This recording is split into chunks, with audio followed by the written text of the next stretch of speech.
What's going on, everyone? This is Tyrone May here, Himalaya ride enthusiast and entrepreneur. I'm back again bringing you chapter 2 from my book, The Himalaya, where the strobe flashes and the mirror ball spins. Basically, my book is about my story on how my fascination with the Himalaya ride started, which leads me to my journey to call one of those classic rides of my very own. If you'd like to purchase your copy, you can get it on Amazon or on my online store, where you can also get some Himalaya fan-based merch, as you can see here. Web address shown below on the screen. So without further ado, I will proceed with chapter 2, titled Little Man Takes a Big Step. I stayed over my Aunt Anna's in Harrington for a few days. Aunt Anna took us back to the fair, and as usual, I kept going on and on about the Himalaya. But at this time, I was actually talking about riding it for once, and how excited I was. As we arrived at the fair, the Himalaya was the first thing we went to. Shanita and Kelly wanted to ride it, but I wanted to wait for a while. I really wanted to ride it, but I was too nervous to make the Himalaya my first ride that day. I wanted to get myself warmed up first by riding some other rides on the midway. As Shanita and Kelly went on the Himalaya ride, I again stood and watched with regret. After they returned from the Himalaya, we went on some other rides, which would hopefully help me build some confidence to ride the Himalaya before it was too late. One thing they both rode that I didn't ride was the Pirate Rocking Ship. I actually been on that kind of ride about a year before, and it was way too much for me back then. So as they went on, I watched as they were having a great old time being rocked back and forth to its extreme heights. Instead of feeling left out from the pirate ride, I focused on riding the Himalaya before the end of the day. Finally, the moment had arrived, and we went back to the Himalaya. I still felt a little nervous as we got closer to the ride, but in my mind I was saying, it's time. It's now or never. As I approached the Himalaya, I looked back at my cousin and yelled, I'm ready. I'm ready to ride this thing. As I got to the stairs of the Himalaya, my older cousin Shanita came up to me and told me that she was going to ride it with me. As we gave the worker our tickets, he showed us to our seats. My hands were soaked with sweat, but I was ready for the ride to start as I began to stare at the giant mirror ball. Suddenly the ride got going. It slowly started going backwards, but then instead of speeding up, it stopped and then started to go forward, which I thought was pretty odd. Finally, the ride sped up some, and the ride operator suddenly said in his usual strange DJ-like voice, does everybody want to go faster? And I heard screams of, yeah, coming from the riders as they responded. The operator screamed out, do you want to go super fast? Well, the crowd once again screamed, yeah. Started to stuttering that. The Himalaya's going to give you what you need. We're going to give you that extra speed. I held on for dear life as he cranked up the ride up to full speed, along with the wailing sound of the siren as Wake Me Up Before You Go by Wham played loudly from the speakers. I was finally riding the Himalaya, and I was loving every bit of my experience. After the ride whipped us around a few times, it slowed down, which meant it was time to get off. As soon as the ride stopped, I happily jumped out the car and ran down the stairs on the other side of the ride. I did it! I screamed as I leaped up and down in victory. After we left the fairgrounds, I pretty much talked about my first experience riding the Himalaya for hours on end that day, and I couldn't wait to tell everyone at home. A few days later, my father paid me a visit and made plans to take me back to the fair a couple of days later. This time, however, we didn't park at the usual spot I was used to, but instead, my father parked at the main parking lot on the other side of the fairgrounds. Apparently, the fairgrounds had two different entrances at the time, both of which had a booth where you would pay the admission fee, except for during the first night the fair opened, which was when the admission was free. We walked around the nearly deserted midway until the rides began to open. As we continued to walk down the midway, I spotted the Himalaya as it looked still and quiet as can be. It almost looked like it was sleeping. I just couldn't wait any longer for the rides to open, so we temporarily departed the fairgrounds and grabbed some lunch, then started heading back to the fairgrounds. As we went back to the midway, everything was open, rides and all. My father and I went on a couple of other rides, then played some of the games on the midway. We started walking back towards the Himalaya. It came back to life with its music, siren, and screaming crowd. I was telling my dad about my first experience at the ride, then asked me if I wanted the ride. I wanted the ride, but surprisingly, I began to have cold feet once again. I really wanted to ride the Himalaya that day, but for some reason, something inside of me just wouldn't let me live my golden moment. I honestly did not know what was going on with me, and why I was so afraid to ride it again after finally conquering my fear during my last visit. After a couple of other rides, we left the fair, and my father took me back home for the day.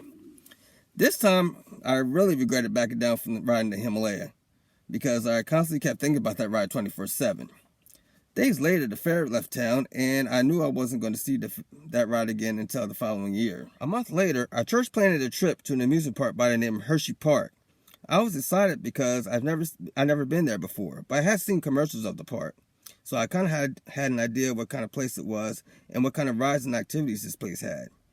When we arrived at the park, we checked out a couple of rides, big and small. For example, there was what I call a three-way Ferris wheel. This ride had 3 odd-looking Ferris wheels with gondolas that looked like round cages that were each hung by a chain. After a few other rides, we saw a couple of shows, then continued riding some more rides. As we walked down the park, I couldn't believe what I spotted next. There was actually another Himalaya ride at the park, just like the one at the fair. Funny thing about the artwork on this Himalaya was that it looked similar to the one the fair had before they changed it. The cars on this one were a little different. They each had the chrome skier and star, just like any other Himalaya, but on this one, the cars had these 3 stripes painted on each of them. And there was no siren wailing over the loud music when the ride reached top speed. Other than that, it had all of its features, like the Himalaya sign with those famous cursive letters with a little star dotting the I in its name, and this one even had the mirror ball spinning along with the ride. I mean, what's a Himalaya without it? I had to check out this particular Himalaya, and this time I was going to ride it, or I would never live it down. As we waited in line, I happily watched the Himalaya do its thing as Holiday by Madonna blared from the ride's sound system.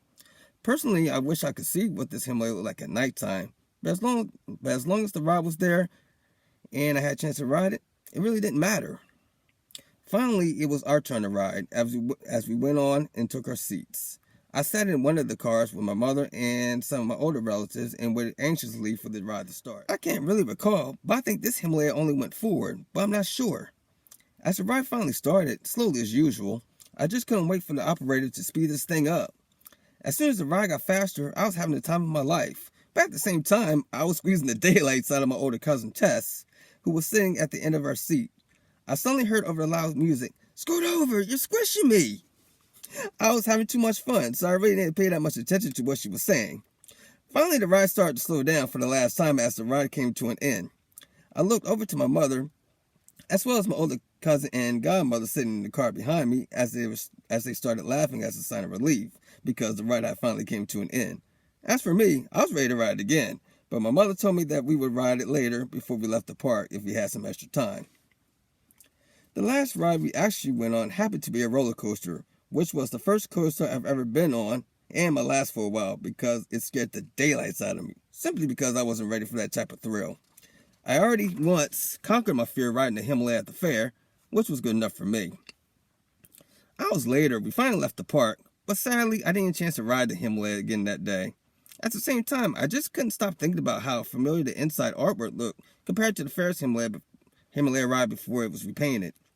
But hey, since I didn't ride the Himalaya at the fair when it had its original artwork, I took my new experience at the park as a second chance. All that was missing on Hershey Park's ride was the wailing of that siren. Or did it actually have one? Siren or not, it was still a great ride nonetheless. Before summer ended, my godmother had some plans to take me and some of her other guests to a beach resort called Ocean City in Maryland. First, we all went swimming in the ocean during the afternoon, but as the sun went down, we left the beach and went to the amusement park called Trippers Rides, which was located at the end of the boardwalk. I was curious to see what kind of rides this park had. This park had rides inside a large building, which were mostly kiddie rides, and a couple of family rides like the bumper cars, which were always fun. As we went outside the back of the building, there were lots of larger rides for the adults. I looked around and there it was. This park also had a Himalaya, but this one had different artwork than the one at the fair, and it looked like it had some colorful light shining on its tunnel.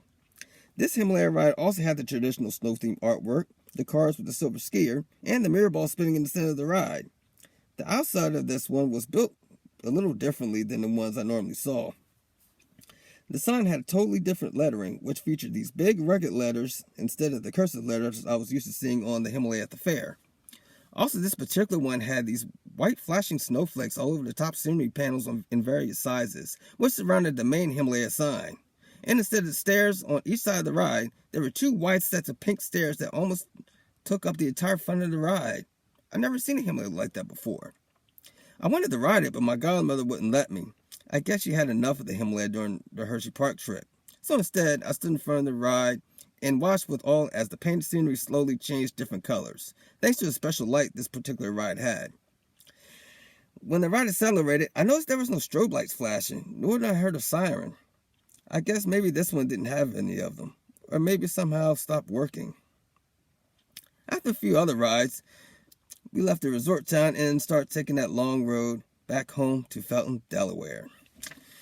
And there you have it. That was chapter 2 of my book, The Himalaya, where the strobe flashes and the mirror ball spins. Be sure to subscribe to my YouTube channel and let me know what you think. And if you'd like to buy my book, you can buy it on Amazon or my online store, along with tons of fan-based merch. I'll be back next month with chapter 3. So until then, as they say in the Himalaya world, keep the mirror ball spinning. Take care.